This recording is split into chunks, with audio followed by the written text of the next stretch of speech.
Olá, sejam muito bem-vindos a mais uma explicação visual. Hoje, a gente vai desvendar uma tese unificada que é, no mínimo, fascinante. Vamos conectar conceitos que, à primeira vista, parecem super distantes: a geometria pura, a engenharia daqueles aparelhos domésticos que temos em casa e os limites absolutos do próprio cosmos. Nossa ideia aqui é estruturar tudo isso de uma forma muito lógica e clara, transformando física, filosofia em uma jornada que vai desde a matemática básica até o tecido do próprio espaço-tempo. Vamos nessa? Imagina só a seguinte pergunta: como um número π e um simples motor de geladeira conseguiriam explicar a inércia do universo inteiro? É natural bater aquele espanto, né? Afinal, aquele número cheio de casas decimais que a gente aprende na aula de geometria e aquele motor vibrando ali na cozinha parecem habitar mundos completamente diferentes. Mas a verdade é que o que une essas realidades, a velocidade da luz, é um único fio condutor. Ele é sutil, mas absolutamente inquebrável, a necessidade universal de assimetria. É justamente através dessa quebra da perfeição que a matéria e o movimento conseguem existir. Seção 1. O paradoxo da perfeição. Certo, vamos mergulhar de cabeça nisso. O nosso primeiro passo nessa investigação cósmica começa desconstruindo algo que a nossa mente adora idealizar: o círculo perfeito e o movimento contínuo. Existe um choque de realidade gigantesco entre a matemática e a física pura. Na física clássica, o movimento natural de qualquer coisa, livre de força ou energia, é sempre linear e reto, ditado pela inércia. Em contrapartida, o movimento circular simplesmente não é natural. Ele é, na verdade, um movimento linear que está sendo constantemente dobrado. O círculo exige força o tempo todo. Se você corta essa força, o objeto volta na mesma hora a andar em linha reta, saindo pela tangente. E é aqui que o negócio fica realmente fascinante. O número π, com todas aquelas infinitas casas decimais que não se repetem, é tipo um denunciante do universo. Esquece aquela ideia de que ele é só uma ferramenta da escola. O π revela que um diâmetro rígido e uma circunferência fluida simplesmente não se encaixam. É a prova viva e matemática de que o espaço plano e o espaço curvo não conversam com uma perfeição exata. O π atua como um verdadeiro algoritmo de calibragem espacial dinâmico. E essa frase aqui consolida perfeitamente o nosso primeiro paradoxo. Aquele 3,14159 sem fim é a assinatura do universo fazendo ajustes incessantes. Para manter qualquer coisa rodando num círculo, o universo trabalha sem parar, compensando essa pequena diferença geométrica a cada microfração de segundo, perpetuamente. Resumindo, a rotação é um estado forçado de calibragem que nunca termina. Seção 2. A engenharia da assimetria. Bom, já que a natureza detesta fazer curvas perfeitas sem esforço, o que acontece quando a gente tenta ignorar essa regra na engenharia humana? O resultado que a gente vê claramente nos motores elétricos é um travamento completo. Se você tentar aplicar uma pureza geométrica total no eletromagnetismo, ou seja, colocando dois polos magnéticos se opondo exatamente em 180 graus, as forças se anulam de forma perfeita. O campo elétrico fica ali só pulsando. Não tem giro, não tem força inicial. O motor simplesmente vibra, totalmente paralisado pela sua própria perfeição. A simetria estática literalmente mata o movimento. Então, para vencer essa paralisia, a engenharia precisou imitar a natureza e dar aquela trapaceada básica nas regras da física. A solução? O motor de fase dividida. Ele quebra deliberadamente essa perfeição adicionando uma bobina extra deslocada no espaço em exatos 90 graus. E não para por aí. Aplica-se também um atraso no tempo da corrente elétrica, essa simetria fabricada, uma imperfeição totalmente intencional de espaço e tempo que cria o campo magnético girante e obriga a máquina a escapar da estagnação. E o pulo do gato é exatamente esse. Você precisa, obrigatoriamente, dessa imperfeição inicial para tirar a coisa do repouso. Mas sabe o que é curioso? Assim que o giro ganha velocidade e estabiliza, esse empurrãozinho assimétrico pode ser desligado. Dali em diante, a própria inércia mecânica toma conta do recado, sustentando a rotação de forma natural.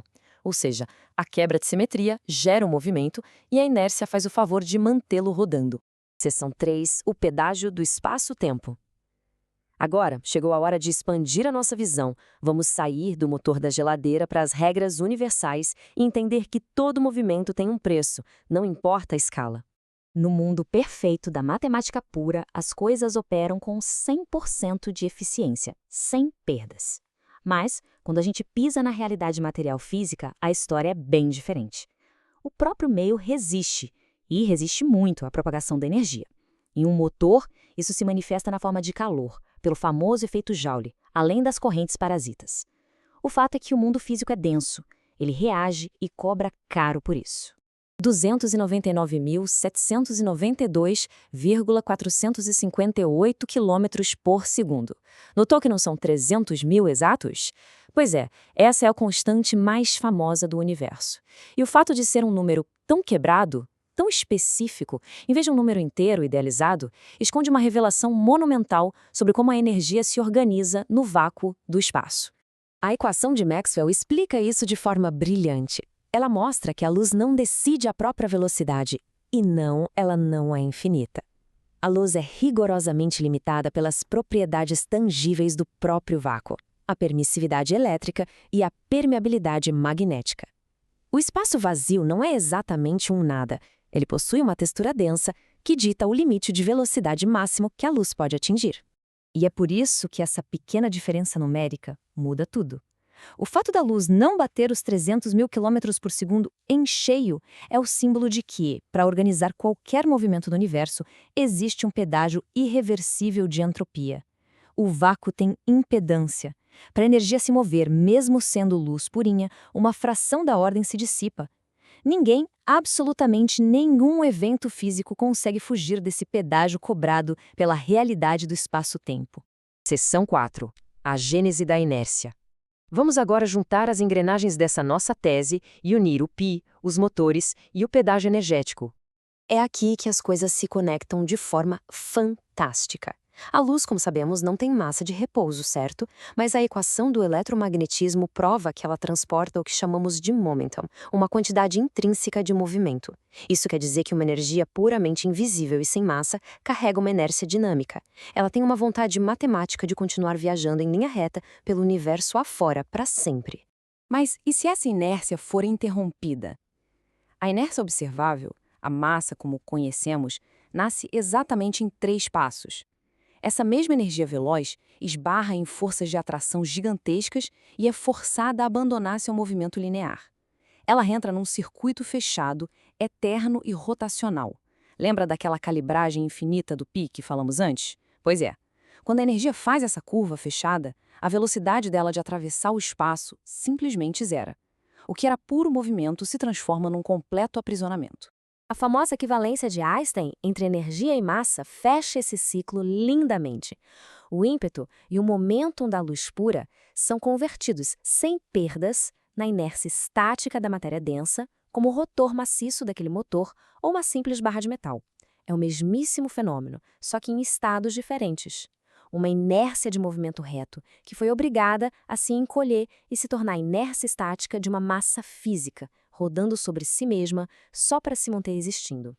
E aí, depois de tudo isso, fica a pergunta: será que a matéria pesada e sólida que a gente toca o tempo todo é na verdade só luz invisível aprisionada em um loop cósmico eterno?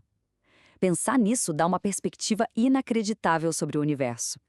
Tudo que tem peso, na verdade, é energia primordial que foi freada pela resistência do espaço e que não consegue fechar um círculo perfeito, ficando presa nesse algoritmo sem fim. Seja na calibragem do π, no travamento de um motor ou na criação da massa, as regras são as mesmas. É fascinante ver como o gigantesco e o minúsculo dançam a mesmíssima música. Muito obrigado por acompanhar essa análise e até a próxima, quando vamos desvendar ainda mais conceitos visuais extraordinários.